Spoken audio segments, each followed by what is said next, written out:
오늘 탄핵 선고일 홍뉴스에서는 어떤 얘기를 좀 해볼까요? 예, 저 역시 이 탄핵 선고일에 맞춰서 관련 주제를 가지고 와봤는데요. 정말 뭐 탄핵 얘기를 홍뉴스에서도 안 해볼 수가 없어요. 네, 오늘 탄핵 심판은 작년 9월 20일 미르 K재단 배우로 최순실이라는 이름 석자가 등장한 지 딱 171일 만입니다. 그러니까 우리 언론에 최순실이라는 이름이 처음 등장한 게 9월 20일입니까? 네, 그렇죠. 사실 뉴스쇼에서도 K스포츠 미르재단 얘기는 9월 2일 나왔었습니다. 네, 처음에는 대통령 측근 비리 사건에서 국정농단 사건으로 다시 최순실 박근혜 게이트로 대통령 탄핵 사건으로 쭉 이어져 왔습니다. 그렇죠. 그래서 이 시간엔 지난 5개월의 과정을 몇 개의 키워드로 재조명해 볼 겁니다. 사실은 뭐 짧은 시간 안에 너무 많은 뉴스들이 쏟아져 나와서 여러분들도 좀 가물가물한 부분도 있으실 것 같고요. 요새 뭐 가짜 뉴스도 판치고 있어서 우리가 좀 냉정하게 그 과정을 되짚어볼 의미 있을 것 같습니다. 몇 가지 키워드로 좀 조명을 해볼까요? 네, 우선 거짓말이라는 키워드로 사건을 살펴보겠습니다. 거짓말. 시간이 지나면서 거짓으로 판명된 일들도 많았죠. 그렇습니다. 우선 박근혜 대통령의 거짓말부터 볼까요? 네. 박 대통령의 직접적인 첫 반응은 이 미르 K재단에 최순실이 개입됐다는 언론 보도 이후 딱 한 달 만에 나왔습니다. 이처럼 의미 있는 사업에 대해 의혹이 확산되고 도를 지나치게 인신 공격성 논란이 계속 이어진다면 문화융성을 위한 기업들의 순수한 참여 의지에 찬물을 끼얹어 기업들도 더 이상 투자를 하지 않을 것이고 기업들이 순수하게 자발적으로 참여한 거다라고 10월 20일에 말했던 건데 이 말이 지금 거짓으로 판명이 돼 가고 있다는 거죠? 그렇죠. 지난 청문회 과정 또 뒤이은 검찰 특검 수사에서 청와대의 요구로 기업들이 돈 낸 사실이 낱낱이 밝혀졌죠. 지금 이 10월 20일 것이 대통령 첫 언급이고 그 그렇습니다. 이후에도 몇 차례 더 있었어요? 이후에 3번의 대국민 담화가 있었고요. 한 번의 출입기자 간담회 그리고 친박 인터넷 매체와의 인터뷰 이렇게 총 5번이 있었는데요. 먼저 10월 25일 1차 담화의 한 부분 들어보시죠. 최순실 씨는 지난 대선 때 주로 개인적인 의견이나 소감을 전달해주는 역할을 하였습니다. 취임 후에도 일부 자료들에 대해 의견을 들은 적도 있으나 청와대의 보좌 체계가 완비된 이후에는 그만두었습니다. 집권 초기에 최순실이 관여한 적은 있었지만 그 이후에는 없었다라는 게 1차 담화 때 내용이었죠. 네, 하지만 최순실의 이 청와대 출입은 정권 출범 이후 지속적으로 그리고 오랫동안 계속되어 온 사실이 밝혀졌죠. 그렇죠. 특히 두 사람이 대포폰으로 통화한 것만 해도 작년 6개월만 573회에 이른다는 사실이 특검 조사에서 드러났고요. 2차 담화 때도 어떤 거짓말이 있었습니까? 11월 4일 2차 담화 대목 한번 들어보시죠. 이미 청와대 비서실과 경호실에도 검찰의 수사에 적극 협조하도록 지시하였습니다. 필요하다면 저 역시 검찰의 조사에 성실하게 임할 각오이며 특별검사에 의한 수사까지도 수용하겠습니다. 그러니까 필요하다면 검찰 조사, 특검 조사 다 수용하겠다라고 사실은 굉장히 반성하는 듯한 느낌으로 말을 했거든요. 네, 하지만 이 책임 규명 협조는 빈말이었고요. 청와대 비서실과 경호실은 되레 이 검찰과 특검의 수사를 방해하기까지 했죠. 대통령 자신도 검찰과 특검 수사 수용 약속을 끝내 지키지 않았고요. 필요하다고 국민들은 그렇게 얘기하는데 결국은 필요하지 않다고 판단을 했던 건지 뭔지 안 이루어졌습니다. 그 약속. 3차 담화로 가보죠. 거기에도 거짓말이 있었습니까? 네, 퇴진 압박이 거세지자 다시 11월 29일 카메라 앞에 나왔는데요. 퇴진 문제를 국회 결정에 맡기겠다 이러면서 승부수를 띄웠습니다. 여야 정치권이 논의하여 정권을 이양할 수 있는 방안을 만들어 주시면 그 일정과 법 절차에 따라 대통령 측에서 물러나겠습니다. 저는 이제 모든 것을 내려놓았습니다. 사실은 이제 이때는 개헌 카드로 어떤 정치권의 탄핵 전선 분열하려고 하는 거 아니냐, 유도하는 발언이다 이런 비판이 뜨거웠어요. 그렇죠. 근데 오히려 국회 또 국민을 자극한 발언으로 받아들여졌죠. 그렇죠. 국회는 이 대통령이 사태를 모면하려고 꼼수를 썼다 이렇게 봤고요. 결국 이로부터 나흘 만에 이 탄핵 소추안을 발의해서 통과시키게 됩니다. 그리고는 대통령이 직무정지 상태에 들어간 거고. 그랬어요. 근데 1월 1일에 갑자기 기자간담회가 소집되지 않았습니까? 그렇죠. 그 유명한 삼성과 자신을 엮었다 이런 표현이 바로 이때 나왔습니다. 예, 완전히 엮은 겁니다. 뭐 어디를 도와주라 하는 거하고는 제가 정말 확실하게 말씀드리는데 그 누구를 봐줄 생각 이거는 손톱만큼도 없었고 제 머릿속에 아예 그게 없었어요. 그래서 아까 말씀대로 엮어가지고 자꾸 그렇게 완전히 엮은 거다. 억지로 엮은 거다. 근데 이 부분도 특검 수사를 통해서 드러났죠. 그렇죠. 대통령이 최순실과 공모해서 삼성에게 433억 원의 뇌물을 받은 것으로 조사가 됐습니다. 네, 예. 물론 대통령 측은 황당한 소설이다 이렇게 했지만 뇌물을 줬다는 이재용 부회장에 대해 법원이 구속영장을 발부를 했죠. 이제 남은 건 친박 매체와의 마지막 인터뷰가 있는 거죠? 그게 1월 25일이었는데요. 그런데 사실로 드러난 문화계의 블랙리스트조차 대통령은 모른다고 했습니다. 그 블랙리스트 자체는 옛날부터 있던 것입니까? 아니면 모르는 일이죠. 그럼 대통령께서 말했어요. 예. 모른다. 블랙리스트 네. 나는 모른다 하는 건데 예. 특검의 수사 결과는 어땠습니까? 대통령이 관여한 사실이 밝혀졌죠. 관여했다. 네, 김기춘의 경우는요. 이 건으로 구속까지 됐고요. 예, 예. 공소장에 이렇게 적시가 됐습니다. 대통령과 순차적으로 공모했다. 이렇게요. 순차적으로 공모했다. 예, 이 블랙리스트 사건만으로 모두 5명이 구속이 되기까지 했습니다. 말씀하신 김기춘 전 비서실장도 거짓말을 한 거예요. 청문회에서도 그랬습니다. 이 부분 들어보시죠. 지시가 있은 뒤부터 블랙리스트가 김기춘 실장으로부터 시작되어서 그다음에 정무수석을 거쳐서 문화부로 내려왔다는 것이 문화부 전직 공무원의 증언인데 사실입니까? 저희들 블랙리스트 만든 일 없습니다. 저희들 블랙리스트 만든 적 없습니다. 네. 문화부에 그 많은 증언들이 다 나오는데도 상당히 뻔뻔하게 청문회에서 이야기를 했는데 이게 12월 7일 청문회입니다, 여러분. 그렇습니다. 자, 이야기가 자연스럽게 대통령 거짓말에서 청문회 거짓말로 넘어왔습니다. 네, 근데 청문회에서는 뭐 블랙리스트뿐만 아니라 거짓 증언들이 너무 많았잖아요. 많았죠. 대표적인 게 이재용 삼성 부회장 얘기가 아닐까 싶은데요. 한번 들어보실까요? K미르스포츠 204억, 최순실한테 80억, 장시호 16억, 그리고 말이 있습니다. 이 돈이 나가는 거 모르셨습니까? 당시에는 몰랐습니다. 수백억의 돈을 그분들이 자의로 그 돈을 집행했습니까? 증인, 모르셨습니까? 예, 몰랐습니다. 그런데 왜 이렇게 사죄하십니까? 이 몰랐다는 말, 이걸 특검은 거짓말이라고 본 거죠. 네, 법원도 결국에 구속영장을 따라서 발부를 했고요. 그래요. 이재용 부회장 말고 다른 사람들은 또 어땠습니까? 정경련의 이승철 부회장의 거짓말도 거의 막장 수준이었고요. 그나마 양심이 있을 것 같았던 교수들, 의사들 이런 분 거짓말도 마찬가지였습니다. 그 가운데 이분의 거짓말 들어보시죠. 네. 역시 그러면 남궁시장에게 정유라가 지원했다 이야기한 거 적절했다고 봅니까? 없습니다. 아예 그냥 거짓말을 그냥 아주 그냥 하기로 작정을 했군요. 아닙니다, 네. 의원님. 제가 자, 보세요. 그런 말씀을 진짜 자, 전한 적이 없습니다. 김종 교수 이거 12월 15일 청문회예요. 그러니까 네. 안민석 의원이 묻고 있고 이대 학장 김경숙 전 학장의 목소리인 거죠. 그렇습니다.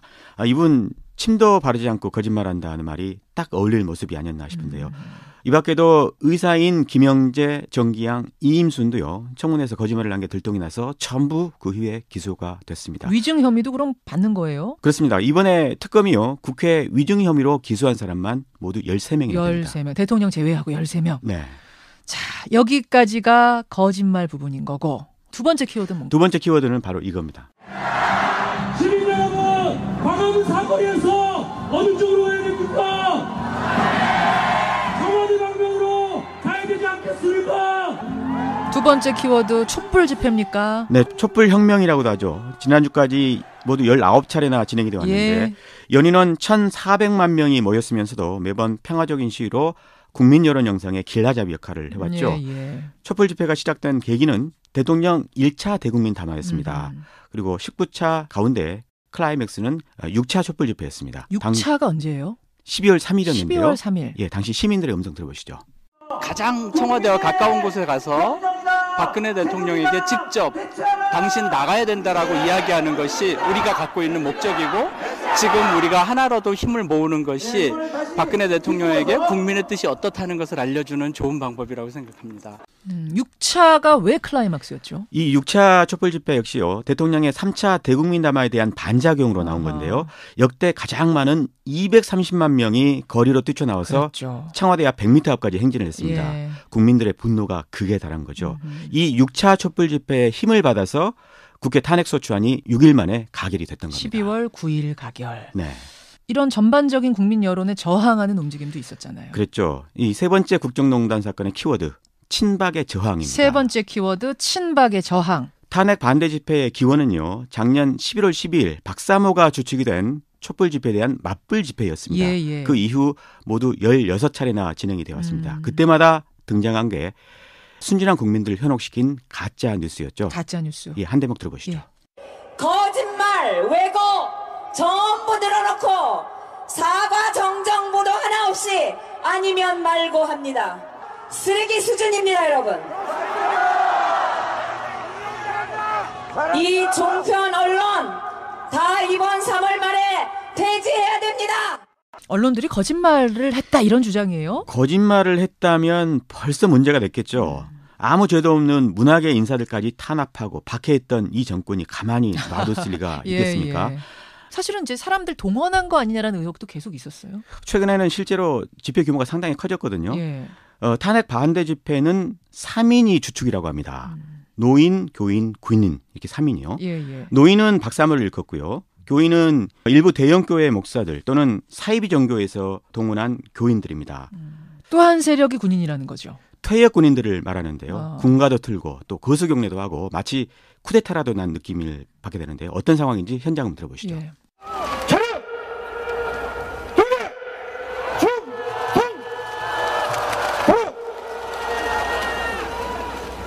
우리 예비역 대령연합회는 도저히 나라에 지금 돌아가는 상황이 위기 상황이기 때문에 전 예비역 간부들 100만 명이 일체 걸기하였습니다. 이분들 집회도 사실은 뭐 자유가 보장돼야죠. 네. 그렇지만 이게 문제는 점점 집회가 폭력적으로 좀 과격하게 변질돼 가고 있는 게 문제 아닙니까? 그게 문제죠.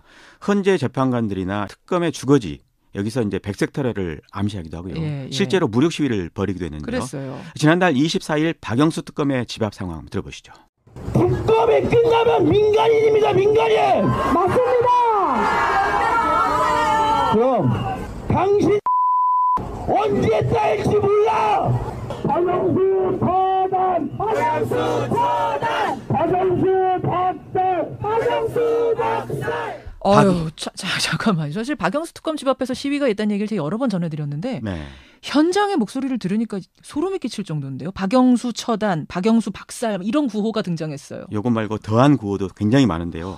박영수 특검 부인도요. 이 보복 집회 때문에 스트레스를 받아가지고 실제로 기절하기도 했다고 합니다. 그렇다면서요. 예. 이게 오늘 탄핵 심판이 끝난 뒤엔 이게 잠잠해질런지 모르겠습니다. 글쎄요. 이분들 지금의 분위기를 봐서는 헌재가 탄핵을 인용한다면 쉽게 승복하지 않을 그런 분위기입니다. 참 이게 이제 오늘 세 가지 키워드로 정리를 좀 해봤는데 좀 모자란 느낌도 들어요. 더 할 얘기 많죠? 네. 검찰과 특검의 활동상 또 헌재 변론 활동에서 짚어볼 것들도 많을 것 같습니다. 예. 또 이번 사건을 있게 한 언론의 보도 활동 또 내부자의 폭로 이런 것들도 제가 일일이 정리는 못했습니다만 청취자들 뇌리에는 남아있을 것 같습니다. 예. 이제 탄핵 최종 결정까지 얼마 남지 않았습니다. 어떤 결과가 나오든 그것과 무관하게 검찰 2기 수사팀은 계속 수사를 해나갈 겁니다. 진실을 밝혀낼 겁니다. 예, 다시 기회가 되면 뭐 이 일들은 다시 좀 정리하기로 하고 일단 오늘은 여기까지 기억들을 정리해보죠. 권민철 기자 수고하셨습니다. 고맙습니다. 훅뉴스였습니다. 거짓말부터 볼까요? 네.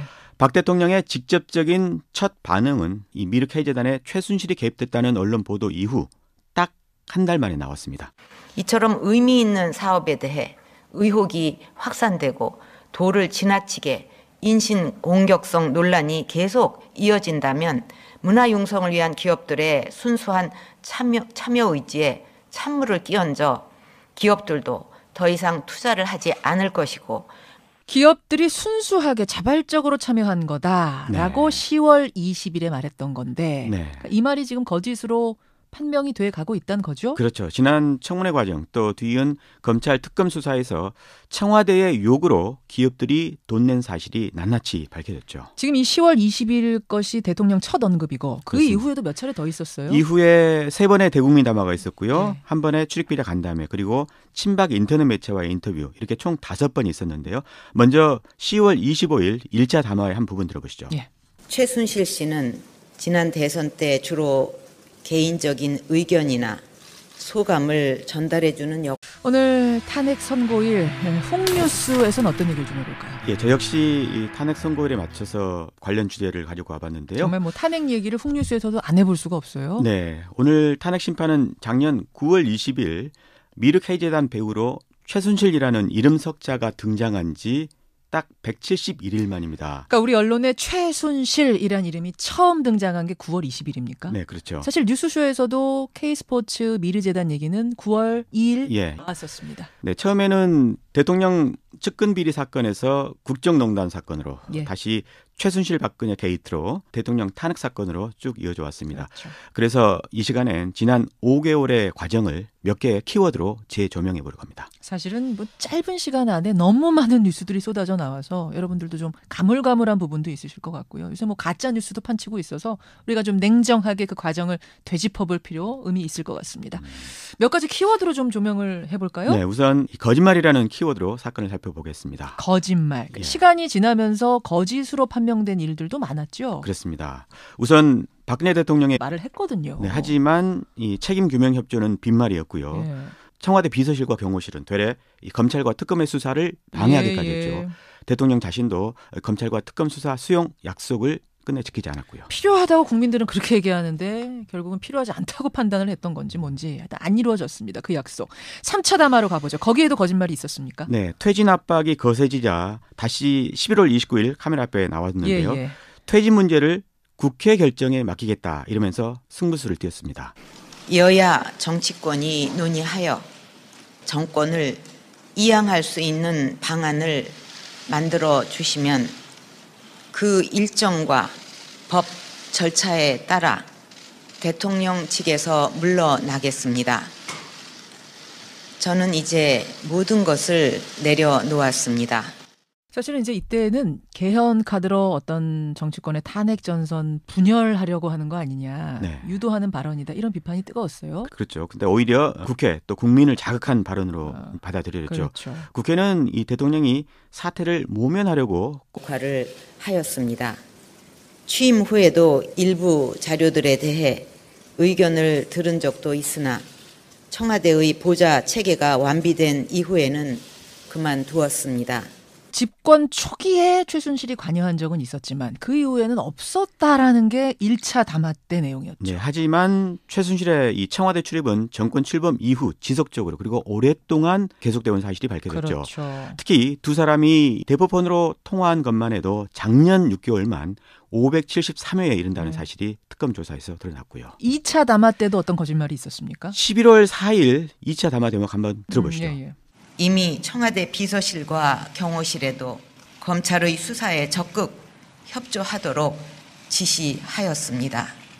필요하다면 저 역시 검찰의 조사에 성실하게 임할 각오이며 특별검사에 의한 수사까지도 수용하겠습니다.